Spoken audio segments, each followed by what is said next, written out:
있다는 얘기입니다. 제가 잠시 묵상하는 중에 내가 이렇게 태어났다라는 그 존재가 무엇인가 한번 생각해 보았습니다. 내가 이렇게 숨을 쉬고 볼 수 있고 들을 수 있고 이렇게 움직일 수 있다는 이 존재로 내가 존재하게 되어진 이 모든 것들이 하나님께서 나에게 어떠한 기회를 주신 그 기회의 시간이다라는 것을 새삼 느꼈습니다.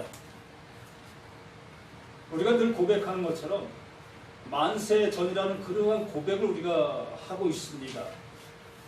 그 만세 전이라는 그 고백을 하는 것은 곧 내가 만세에 존재하는 존재인데 잠시 순간 이 보이는 존재로 내가 이렇게 존재가 되었다는 얘기지요. 이렇게 보이는 존재로 존재된 이 모습 속에서 그 하나님의 영원한 나라로 가지 못하는 나의 존재가 지금 현재로 있다면 이게 가장 불쌍한 존재라는 것입니다. 그러니까 하나님께서 그 영원으로 가게 하시기 위해서 우리의 존재를 잠시 보이는 존재로 이렇게 볼 수 있는 존재로 하나님께서 이루신 모든 것들을 볼 수 있는 존재로 이렇게 우리를 만들어 놓았다는 것입니다. 그 기회를 우리가 알아먹지 못한다면 참 안타깝고 안타까운 그 모습이라는 거예요. 오늘 시편 14편 말씀이 그것을 알게 해주시는 말씀이 아닌가 전 생각을 하게 됩니다. 그것을 알게 해주시는 말씀. 잠시 나를 이곳에 태어나게 하시고 이곳에 존재하게 하셔서 이 존재를 통해서 영원한 존재를 알게 해주시려고 하시는 그 기회의 장이 아니냐는 것입니다. 그래서 다윗을 통해서 이러한 것들을 우리에게 말씀해 주시고자 하시는 그 하나님의 깊고 깊은 사랑의 메시지가 이 말씀 속에 존재하고 있다는 얘기입니다. 그것을 우리가 보실 수 있어야만이 내 육신의 이 존재 속에서 영원한 존재로 가는 그 모습으로 내가 갈 수 있다는 얘기입니다. 너무나 귀한 말씀이라는 거예요. 그래서요. 뭐 시편 14편뿐만이 아니라 모든 말씀이 다 그러하다라는 얘기입니다. 그것을 알게 하시려고 우리에게 주신 것이고 우리가 볼 수 있게 해주신 것이라는 거예요. 이곳에 대한민국에 이 금천 땅에 이렇게 우리가 존재하는 이 모든 모습들이 그것을 위해서 우리를 이렇게 해주신 것이라는 것이에요. 이 본문 말씀으로 다시 돌아서 보면은 어리석은 자는 그의 마음에 이르기를 하나님이 없다 하는도다. 그들은 부패하고 그 행실이 가증하니 선을 행하는 자가 없도다 라고 얘기하고 있지요. 그러면 이 어리석은 자라는 그 개념 속에서 하나님은 없다 그 어리석은 자가 고백한다는 것입니다. 그러면 어리석은 자의 반대에 있는 자는 하나님이 있다라는 걸 안다는 얘기입니다. 말씀이 그렇게 되는 거잖아요. 어리석은 자는 하나님이 없다 여기지만 지혜로운 자는 하나님이 있다 여긴다는 것입니다. 그러므로 이 말씀을 보면서 우리들은 이 모든 것을 통해서 하나님의 존재를 아는 자냐 알지 못하는 자냐 이렇게 구분되어지는 확실한 하나님의 심판이 이 말씀의 모든 모습을 통해서 우리에게 알려주고 있다는 얘기지요.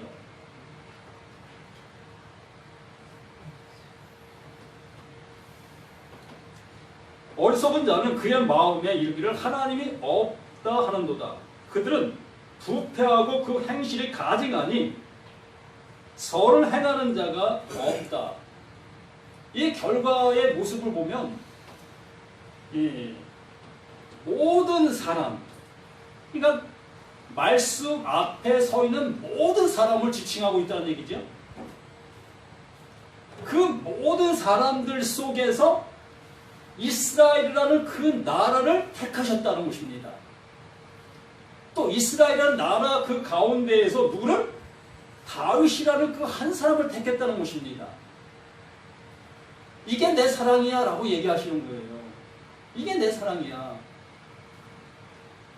이해하든 이해 못하든 이게 너희를 향한 나의 사랑이야 라고 말씀하신다는 얘기입니다.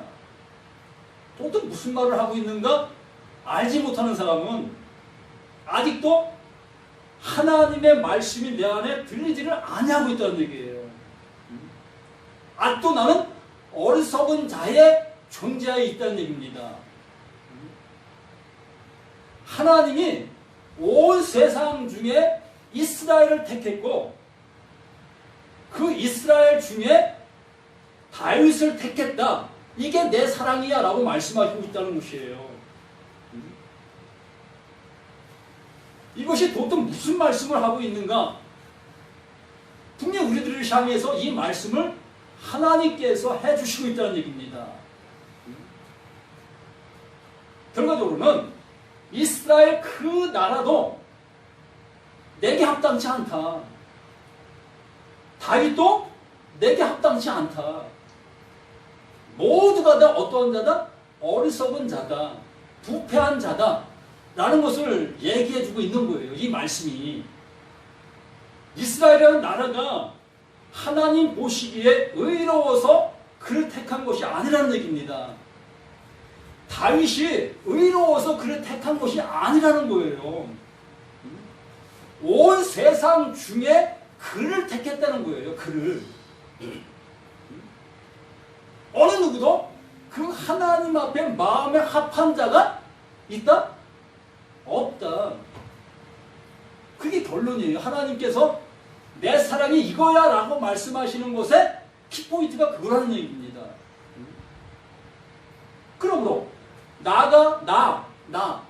나라는 존재가 그 하나님 앞에 사랑받을 만한 가치 어떠한 것도 없는 자다. 그러한 존재를 향해서 하나님은 무엇을? 사랑을 베푸시는 그분이시다. 이게 나의 사랑이야. 이것이 내게 들려져야 하는 것이에요. 이것이 들려진 자가 다윗이고 이것이 들려진 자가 이스라엘이라는 얘기입니다. 그들은 듣든 못 듣든 상관없이 여기 앉아있는 우리 모두가 다 이스라엘, 모두가 다 다윗이라고 하나님께서 부르시고 있다는 얘기입니다. 그 부름 앞에 우리 스스로의 그 모든 모습 속에서 들려지는 자는 다윗이 되는 거예요. 들려지는 자는 이스라엘이 되는 것입니다.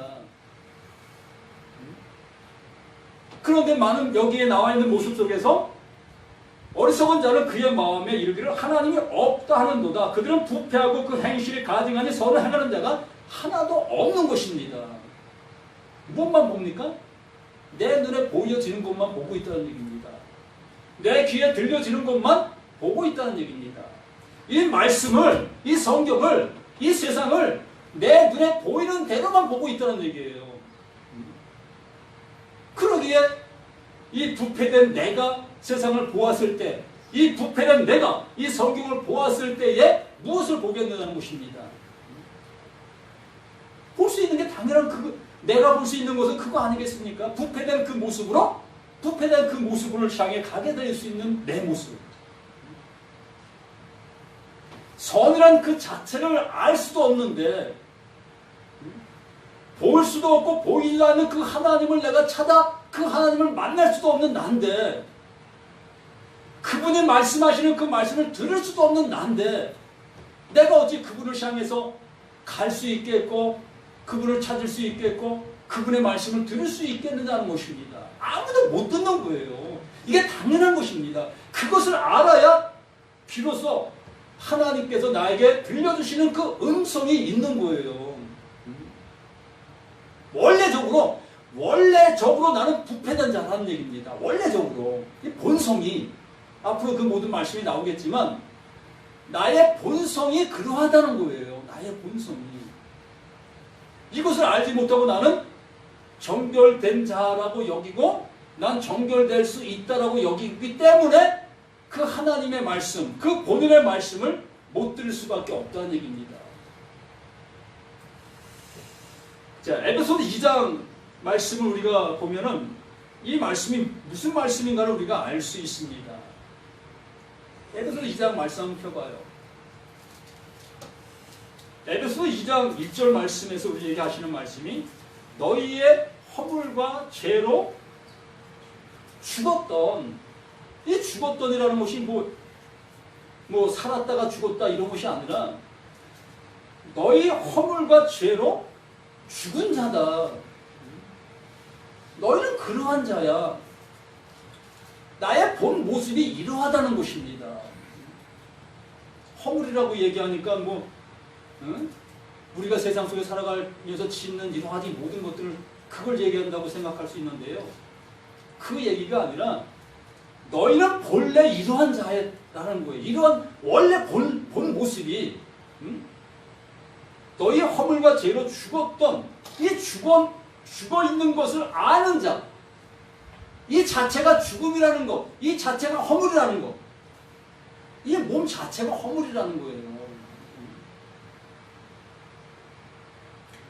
바울이 다메섹성에서 예수를 만나게 되어지니까 그 눈이 멀잖아요. 그 눈이 멀게 되어지니까 세상을 볼 수 없는 그 모습이 되어지고 세상이 볼 수 없는 그 눈으로 되어지니까 비로소 하나님의 나라, 그 하늘을 볼 수 있는 모습으로 바뀌는 그 상태, 허물과 죄로 죽은 나인 것이 확인되어져야 한다는 얘기입니다. 이 몸이 허물이라는 것, 이 몸이 죄라는 것을 알아야 비로소 여기에 살림이 시작될 수 있다는 얘기를 이 바울이 먼저 이것을 알았기 때문에 자신의 그 모든 모습을 통해서 알았기 때문에 이 말씀을 우리를 향해서 담대하게 증거해 주게 되어지는 것입니다.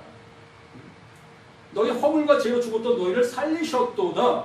그때에 너희가 그 가운데 행하여 이 세상 풍속을 쫓고 공중의 권세 잡은 자를 따랐으니 그때가 어느 때예요? 살림을 받지 못했을 그때.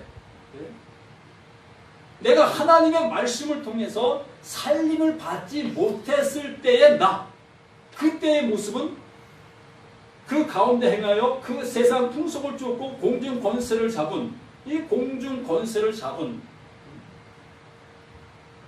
자를 따랐으니 곧 지금 불순종의 아들들 가운데 역사하는 영이라.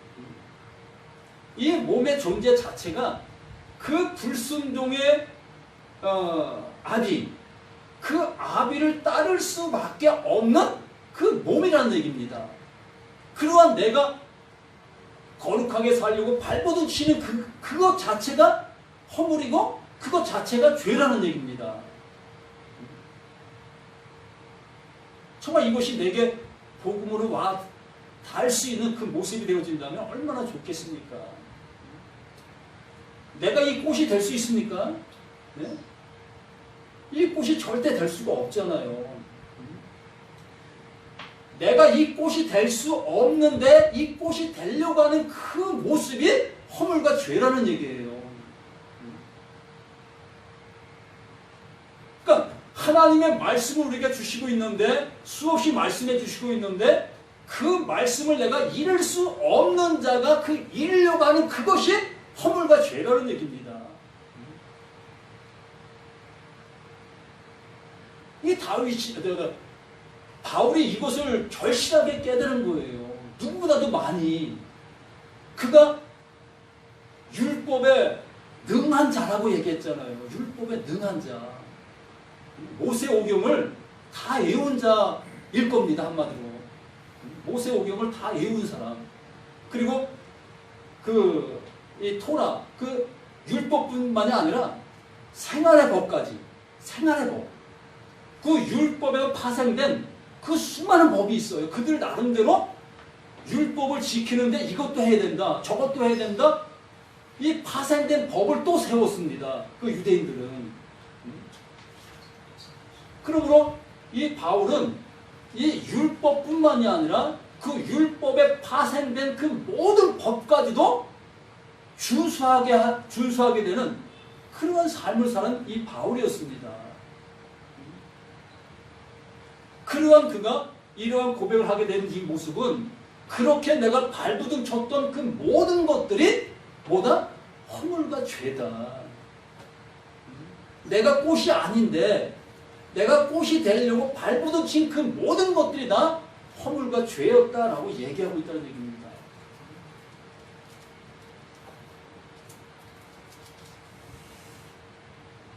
삼절 전에는 우리도 다 그 가운데 우리 육체의 욕심을 따라 지내며 육체의 마음에 원하는 것을 하여 다른 이들과 같이 본질상 진노의 자녀였다.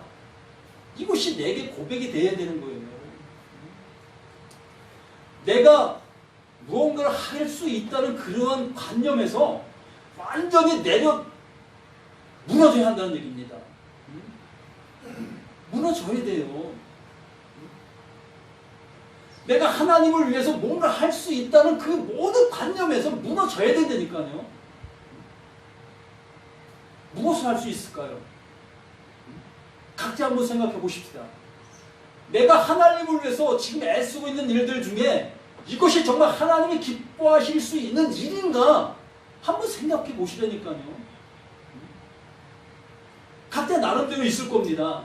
난 이것을 잘하니까 이것을 통해서 나 하나님을 기쁘시게 하고 있다고 지금 여기고 있을 겁니다. 그런데 그것을 통해서 내가 구원에 이를 수 있는 그것이 될 수 있느냐는 것입니다. 내가 꽃이 아닌데 내가 이 꽃이 될 수 있는 그러한 모습은 내가 나를 변화시킬 수 있겠느냐는 것입니다. 할 수 없는 거잖아요. 할 수 없다고 내 스스로가 이 바울처럼 내가 알고 있었던 그 모든 것들이 배설물입니다. 배설물입니다. 라고 고백할 수 있는 그 모습. 이 다윗 자신도 정말로 자신의 모든 모습 속에서는 이러한 은혜와 은총을 받을 수 없는 자라는 것을 이 다윗 자신이 알고 있는 것입니다. 그러한데 하나님께서 자신을 택하시고 자신에게 말씀을 주셨고 그 말씀을 통해서 자신을 지킴받게 되어지는 그 은혜로 이 모든 은혜의 고백이 나올 수 있다는 얘기입니다. 그러므로 나 자신의 그 모든 모습이 진노의 자녀, 말로만 내가 마귀의 자녀였습니다. 난 진노의 자녀였습니다. 이것이 아니라 나 자신의 그 모든 것이 그러하다. 난 아무리 발버둥 쳐도 그 하나님의 사랑을 받을 수 없는 자다.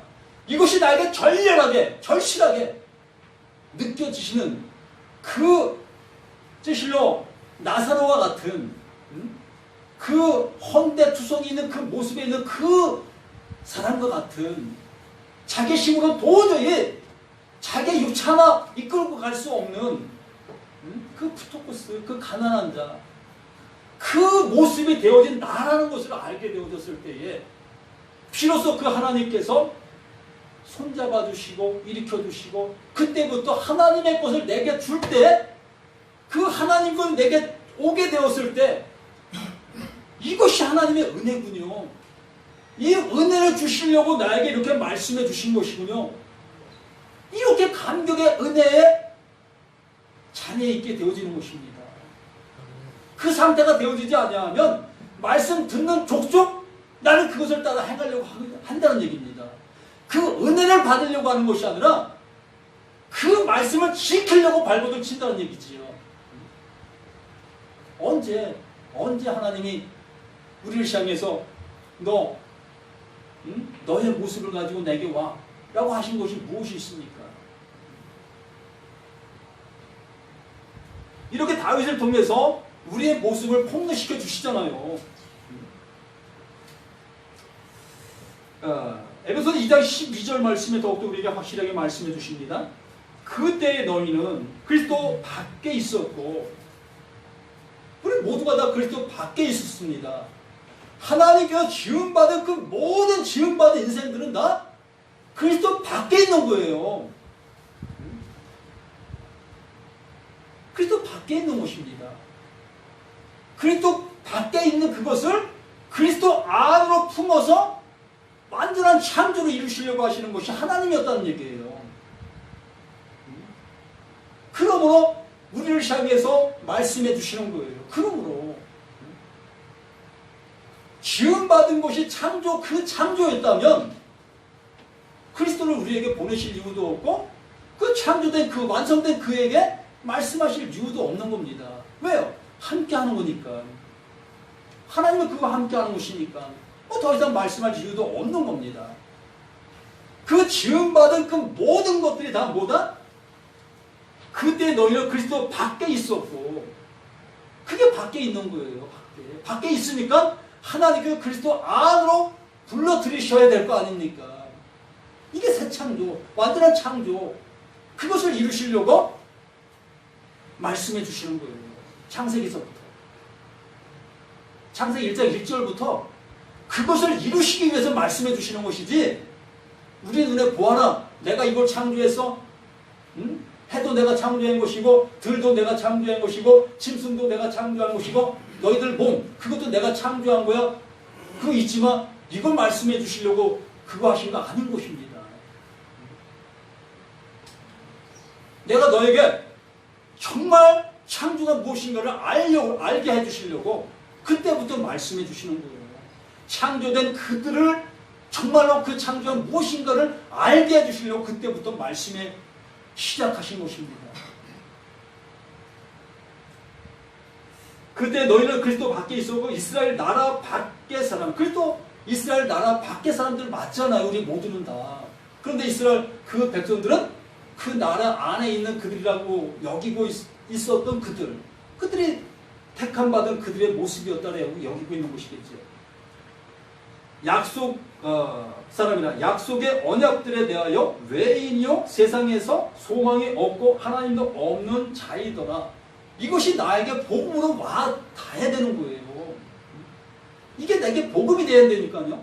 이 말씀이 에베소서 2장 12절 말씀이 내게 복음이 돼야 한다는 것입니다. 아 맞습니다. 난 하나님과 아무 상관이 없던 자입니다.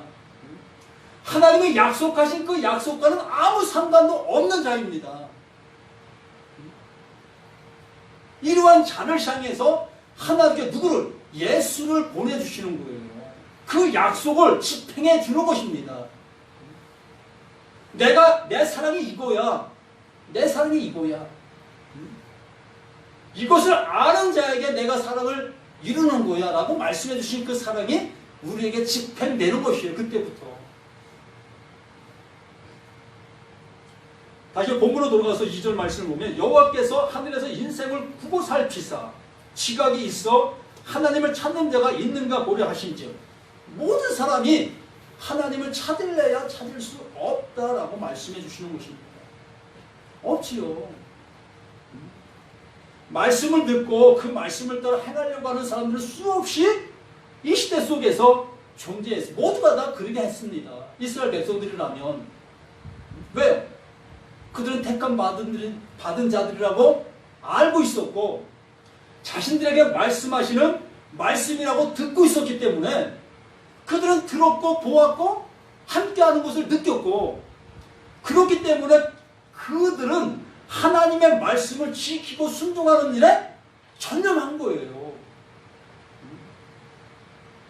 다윗뿐만이 아니라 이스라엘 모든 백성들은 다 이 말씀 안에서 살아가고 있었다는 얘기입니다. 그러한데 하나님께서 이렇게 말씀하시죠. 여호와께서 하늘에서 인생을 구고 살피사 지각이 있어 하나님을 찾는 자가 있는가 보려 하신즉 없다. 있었잖아요. 이스라엘 백성들 모두가 다 그 하나님이 나의 하나님이라고 여겼고 하나님의 말씀이라면 두려워 떠는 그 모습 속에 있었잖아요. 그들의 죄 짓고 그들의 불순종할 때 하나님께 그들을 치셨잖아요. 그들을 간섭하셨잖아요. 이방 족속들을 향해서 하나님께서 진노하셨잖아요. 그런데도 하나님께서 그들을 향해서 말씀하시는 것은 나를 찾는 자들이 하나도 없었다. 내 말을 듣는 자들은 하나도 없었다라고 얘기하신다면 무슨 얘기하고 있는 거예요? 이게 들리시고 계시냐는 겁니다. 도통 무슨 말씀인지 못 듣겠으면 정말 하나님 앞에 무릎을 꿇으시라는 얘기입니다. 이게 무슨 말씀을 하고 계시는가를. 이게 들려져야 사는 자입니다. 이게 들릴 때 비로소 하나님과 그래 내가 너를 이렇게 사랑하는 거야. 이 사랑이 보여진다니까요.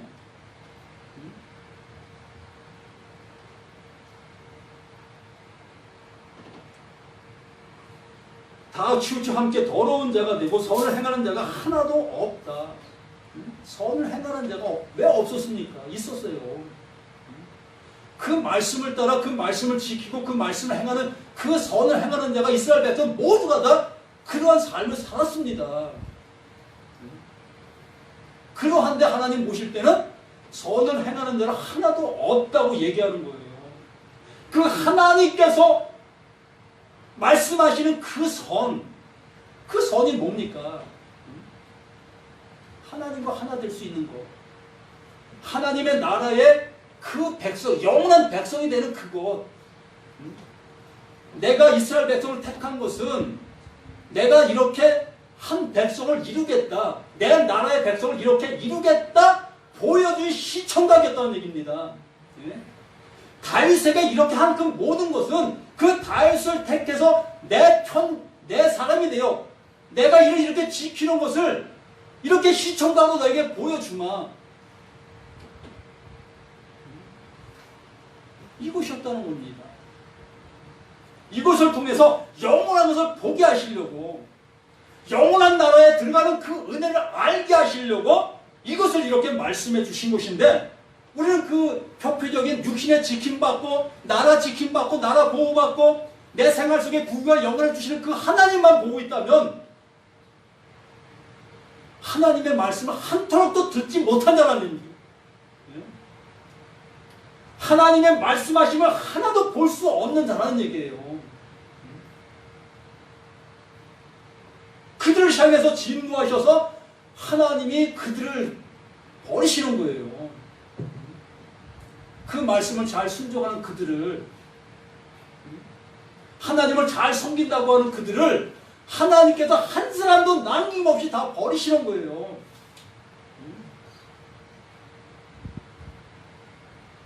이해가 갑니까? 한 사람도 구원받을 수 없는 것으로 그들을 여겨버리신다니까요. 가나안 땅에 한 사람도 들어갈 수 없는 모습으로 만드신다는 얘기입니다.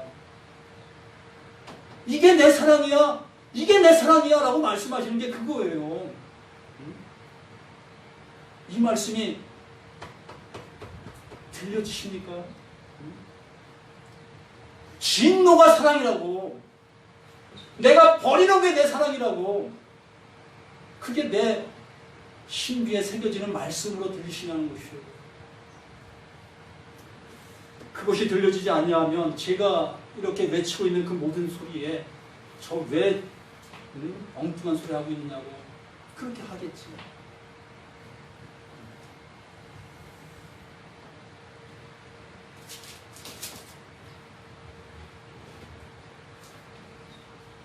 사절 죄악을 행하는 자는 다 무지하냐 그들이 떡 먹듯이 내 백성을 먹으면서 여호와를 부르지 아니하는도다. 떡 먹듯이 내 백성을 먹으면서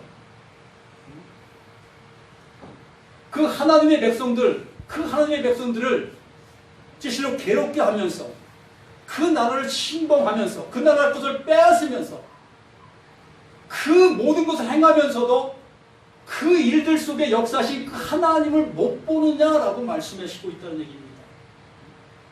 우리가 이렇게 하나님의 말씀을 보면서도 어느 때는 하나님의 진노하시고 어느 때 하나님께서 사랑으로 감수하시는 이러한 모든 것들을 보시면서 그것을 왜 그렇게 하시는지를 볼 수 없는 그 모습이 되었느냐라고 말씀하시는 것입니다.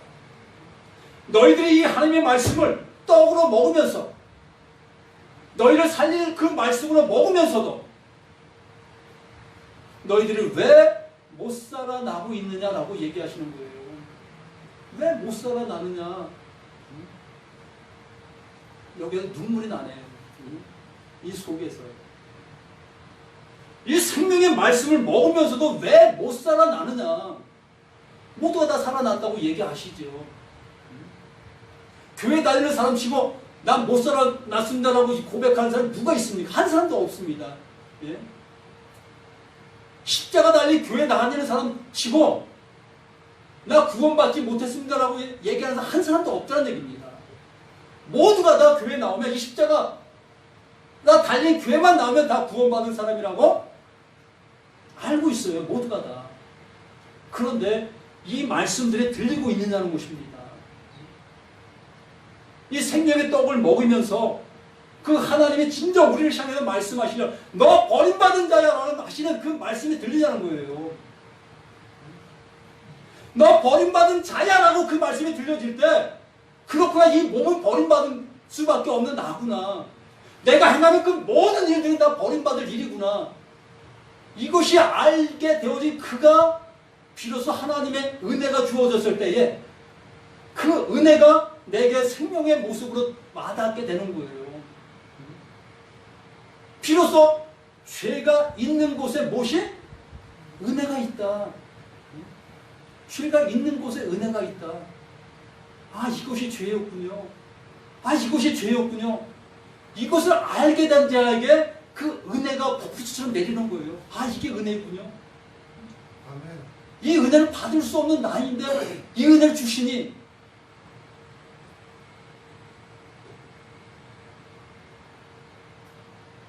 정말 이러한 말씀들을 통해서 우리 모두가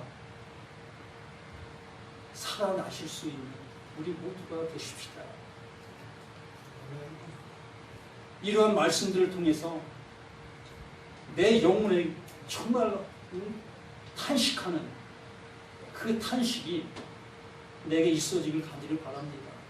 그래서 여기 6절과 7절 말씀이 5절, 6절, 7절 말씀이 정말 하나님의 말씀이 내게 간섭되어져서 내가 여호와께 피난되어진 자, 내가 여호와께 피난되어진 자가 되어져야 한다는 겁니다. 오늘 제목이 피난처 되시는 여호와잖아요. 이 얘기를 구약에 수없이 도피성 얘기로 수없이 말씀해 주셨습니다. 그 많은 사람들이 예기치 아니하는 그 죄를 지었을 때에 그를 보호하기 위해서 만들어 놓은 곳이 도피성이었습니다. 거기만 가면 그 죄를 지었던 그 사람이 죽지 않지요. 보호함을 받는 거예요. 하나님 그 보호함을 받는 거예요. 무조건적으로. 거기를 벗어나면 뭐 죽여도 상관없어요. 우리 모두가 나라는 존재는 내가 죄인지도 몰랐어요. 내게 허물이 있는지도 몰랐어요. 그냥 우리는 살아왔습니다. 이렇게 90시간에 나는 어떠한 존재도 모르고 이렇게 난 지금까지 살아왔다는 얘기입니다. 그러한데 말씀을 통해서 나를 알게 되어지니까 내가 허물이고 내가 죄였다는 걸 알게 된 거예요. 그렇게 되어지니까 죽음이 내게 찾아오는 거예요. 죽음이. 마귀가 계속해서 나를 정죄하고 넌 죽을 자야, 너는 영원한 멸망받을 자야 라고 나를 정죄하게 되어집니다. 그러나 정죄되는 그 나 자신을 보게 되었을 때 그때 비로소 하나님께서 은혜로 다가오시는 그 발자국의 소리가 내게 들린 거예요. 그래서 십자가가 중요한 거예요.